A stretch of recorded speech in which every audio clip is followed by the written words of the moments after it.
Prestasinya dalam melawan tentara salib terbilang sangat gemilang. Prestasi-prestasinya selama perang salib inilah yang mengantarkan Assalamualaikum warahmatullahi wabarakatuh. Selamat datang di Al-Falah Channel, sebuah channel yang membahas tentang seputar sejarah Islam. Maka dukung channel ini dengan like dan subscribe untuk perkembangan channel ini. Terima kasih.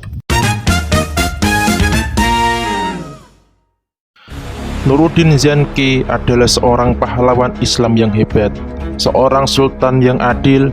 Bahkan keadilannya sampai-sampai sebagian sejarawan mengatakan Nuruddin Zanki adalah sultan yang paling adil setelah Khalifah Umar bin Abdul Aziz. Prestasinya dalam melawan tentara salib terbilang sangat gemilang. Prestasi-prestasinya selama perang salib inilah yang mengantarkan generasi setelahnya, yaitu Salahuddin Al-Ayyubi, mampu membebaskan Baitul Maqdis dari cengkraman tentara salib. Lalu apa saja prestasi beliau selama era perang salib? Maka jangan kemana-mana, simak video ini sampai selesai. Prestasi pertama beliau selama era perang salib adalah beliau memberikan dukungan pada Damaskus saat terjadi perang salib II, yaitu dari tahun 1147 Masehi sampai tahun 1148 Masehi. Penyebab terjadinya perang salib kedua disebabkan karena jatuhnya kota Edisa ke tangan tentara muslim yang dipimpin oleh Sultan Imaduddin Zanki, ayah dari Sultan Nuruddin Zanki, yang dimana pada perang salib kedua ini pasukan salib dipimpin langsung oleh Raja Louis VII dari Perancis dan Raja Konrad III dari Jerman, dan berkat pertolongan dan bantuan dari Sultan Nuruddin Zanki, akhirnya tentara salib berhasil dikalahkan dan Raja Louis VII dan Raja Konrad III pulang ke negara mereka dalam membawa kekecewaan yang sangat parah. Yang kedua, beliau menangkan pertempuran di daerah Inab pada tahun 1149 Masehi. Dalam pertempuran itu, pasukan salib dipimpin oleh Raymond of Poitiers dari Antioquia bersekutu dengan pasukan Asasin.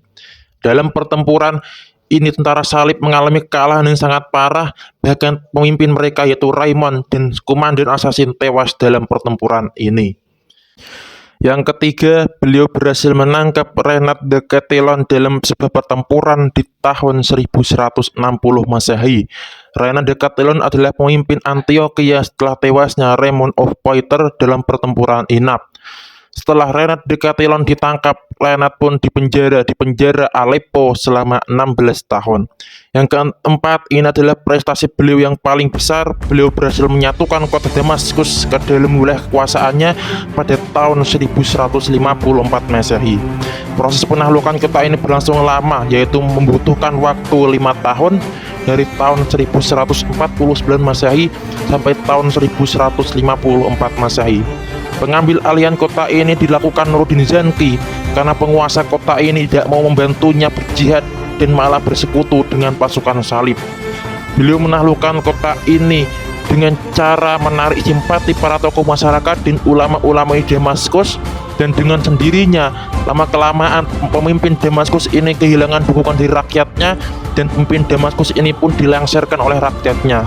Setelah itu rakyat Damaskus memerintahkan Nuruddin Zanki untuk menjadi pemimpin mereka, dan ketika Nuruddin Zanki masuk ke kota Damaskus untuk pertama kalinya, inilah awal mula bertemunya Nuruddin Zanki dengan Salahuddin Al-Ayyubi. Lalu Nuruddin Zanki menjadikan Salahuddin Al-Ayyubi sebagai muridnya, dan muridnya inilah yang nanti yang akan membebaskan Baitul Maqdis di suatu hari kelak.